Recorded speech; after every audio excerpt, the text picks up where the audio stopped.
So, good morning, I'm Jason Carroll, I'm one of the school investment councils at Middleboro High School. This is Alicia Lane, she's one of our Spanish teachers.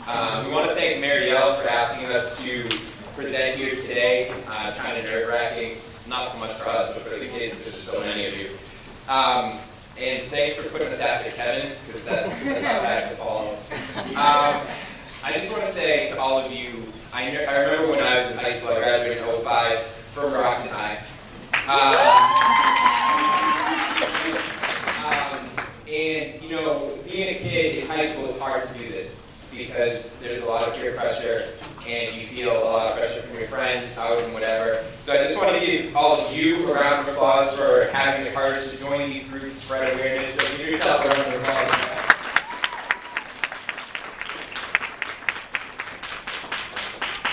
And I'll be quick so the kids can come up here, but I just want to give one last shout out. Sean Siciliano right here is our camera guy / tech guy / AV guy / everything in Middleboro. So if you can with us, give him a round of applause because he's literally. So I'll turn it over to Alicia, she'll say a word, and then we'll introduce you guys to this fantastic group of kids over here. Yeah. So again, I'm Alicia Lane, I'm a Spanish teacher at Middleboro High School. I've been there this is my second year. I graduated in 2010, so not that long ago, so 8 years ago. And I know when I was in high school, there wasn't anything like this. All we had at most was just the SAD program, which was Students Against Drunk Driving at the time. And really, it wasn't even a program to talk about or prevent misusing substances. It was just, let's not drink and drive. And I think as a result, there was a lot of students who made destructive decisions and wound up in the very same shoes as Kevin. And Kevin, I want to thank you for your candid honesty. That's great that you're able to come forward and tell them your story, and at the same time acknowledge the fact that they're probably not going to listen to you. So thank you for that. And I really want to thank our kids. What they're doing is great. Earlier we did a little survey off the bingo board, someone who has never drank. And they were very open and honest with us, and I love that. I love that they're okay with being honest about that, and that whether or not they are perfect little baby angels, they're here now to try and make a difference. So thank you guys, and thank you guys for having us. Thank you. So I'll tell you this quick story. We did a sticker shock event, and I had to introduce the kids while being videotaped, and I forgot one of their names. It was so embarrassing. So I'm going to try not to forget them now. So we're going to have Ariel, Cass, Josh, Tiffany, Michaela, Marissa, Shauna, and Riley. I think I hit it. So this is all of them. They're going to tell you everything that they do. And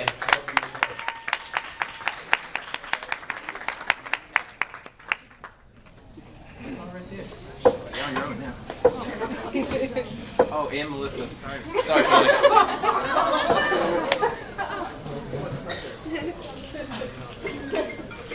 Okay, so as the Sachem Supporters, we work with Microphone counts. there's a hand one. Yeah, use that. Okay. We work with Middleboro Matters for really close to the past year, and our mission statements they're really closely tied together, and we usually give them our ideas, and they kind of just support us through everything that we say and make sure that all the dreams and focuses we have for our group actually come true and happen.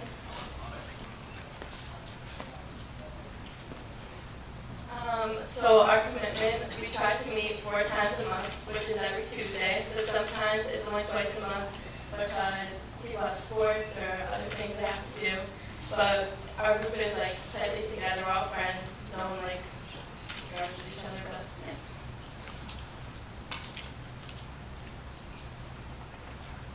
So as a senior at Middleboro High, internships are offered and reading tasks. During this internship, we make sure that everything's ready for our meetings. When we release our sticker shock, we do a lot of things with that in our photo-based project. And we also attend Middleboro Meeting Matters.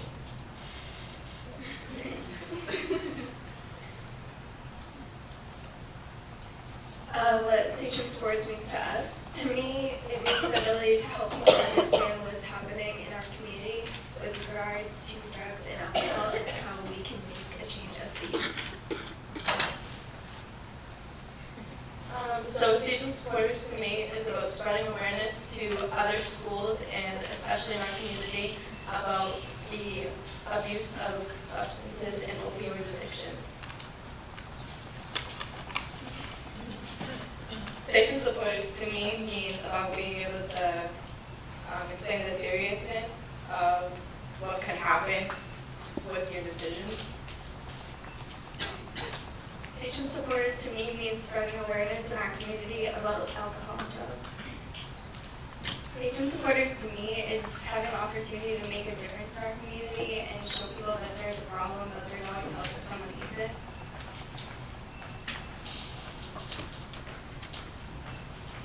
Sachem Supporters to me is about bringing awareness to drug and alcohol abuse and to help educate our community about this further ongoing problem. For me, Sachem Supporters gives me an opportunity to affect and impact our younger adolescents' lives and hopefully their futures. To me, Sachem Supporters is a way to make a true impact. Through our work, we may not really know who our efforts bear, but if we can change the life of one person, it's definitely all worth it. Sachem Supporters to me is an opportunity to help the community and help people that need help.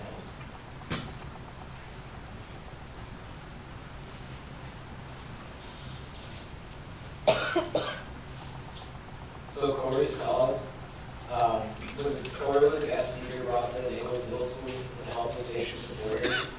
Corey was your average high school athlete, and he ended up injuring his shoulder and was prescribed opioids by a doctor. And after that, he continued to abuse opioids and eventually used heroin. Corey overdosed on heroin, which left him disabled. So now his family, they like to say they went from adversity to advocacy. They now try and spread awareness and do prevention workshops to help youth and families struggling with addiction.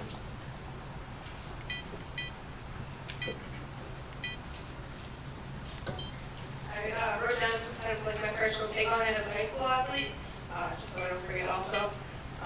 So I remember at one of our meetings, Mr. Carroll told us that the middle school was putting on this event, and one of our first questions was like, can we go? Can we be at this event and show our support with the middle school?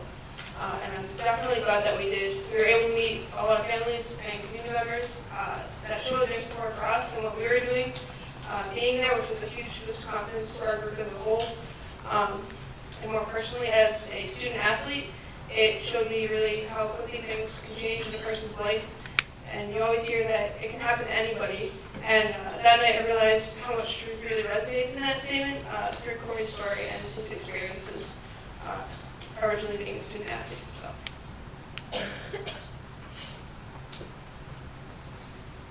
If Only was a film that showed the understanding of drugs and alcohol abuse, and it was shown on November 2nd, and there were 100 people at this event.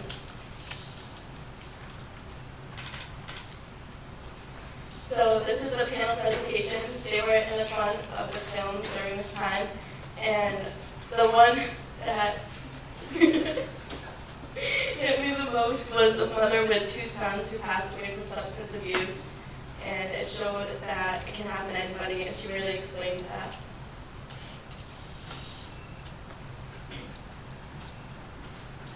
So at the beginning of every semester, we hold parent-teacher conferences and open houses. So we set up a table at parent-teacher conferences and open houses, and we had pamphlets and resources for students and parents to pick up. And it gave us a good opportunity to start conversation between youth and adults. And also at the teacher conferences, we had a Hidden in Plain Sight exhibit and voted voice. Hidden in Plain Sight helps parents spot signs of adverse behavior, and they display teenagers' bedroom and house would be set up. It encourages visitors to look around the room and play the role of investigating and better understanding of places where substances may be hidden.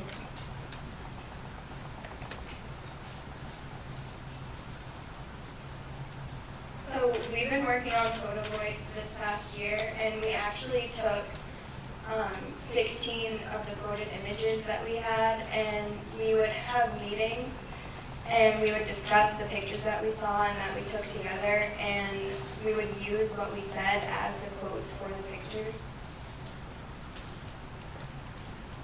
These are some of the pictures that we took.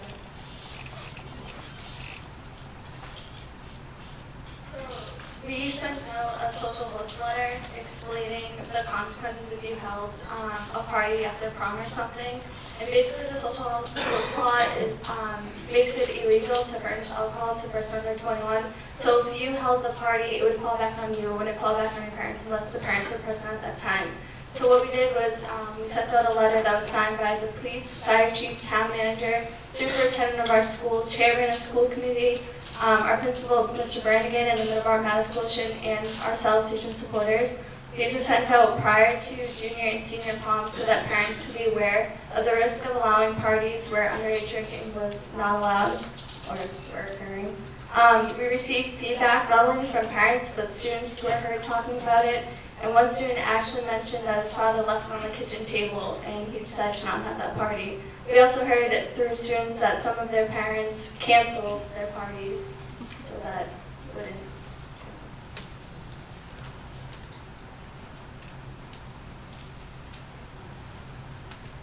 Sticker Shock is a youth-led campaign to help reduce underage drinking and help educate adults on the consequences and penalties that are involved with buying anyone under 21 alcohol. We put up window claims on the alcohol coolers that reiterates the penalties of buying alcohol from minors.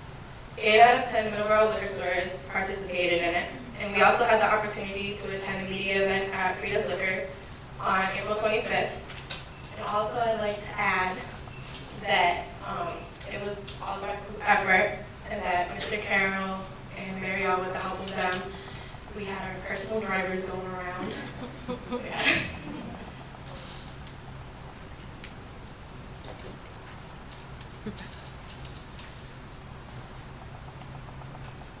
These are just some photos of when we were doing our Sticker Shock campaign and the different stores that we had went into and put our stickers up that we designed in. So Maura Healy is the Massachusetts Attorney General, and she had recognized the work that we've been doing over the period of time. And she actually gave us the opportunity to meet with her and came into our school. And during the meeting, we actually sat down and talked to her about even our personal experiences, or like how it's going on in our community. And we also talked about the age group that we could attack in order to spread this all over to our different towns that we're coming from. She asked us what age group we thought personally should be affected first and where we should target it in order to, solve the opioid crisis and take the drugs and alcohol out of our communities. During the interview, all right, my bad, y'all. But so it was put into the new Middleboro Gazette. She had wrote a quote saying that it was inspiring, and she thought that for us to really deal with it, it's going to take something like what's going on here in Middleboro. She's like, we have the whole community coming together, and that she believes these young people are leading the way, and it's great to have these conversations with others.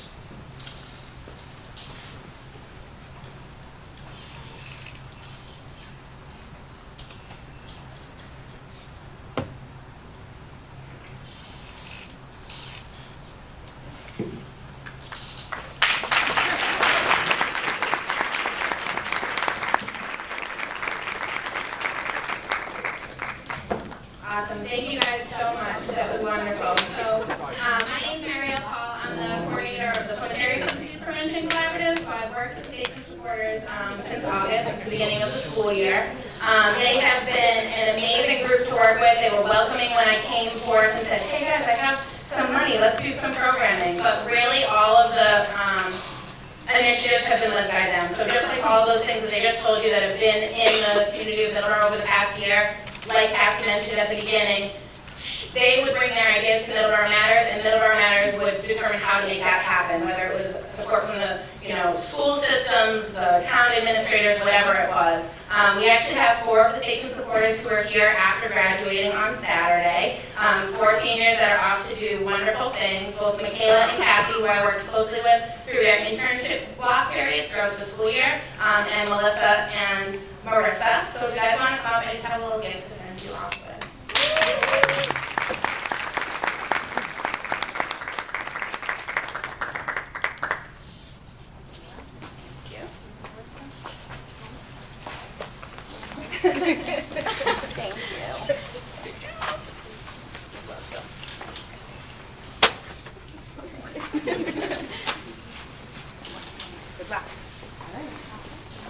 Oh,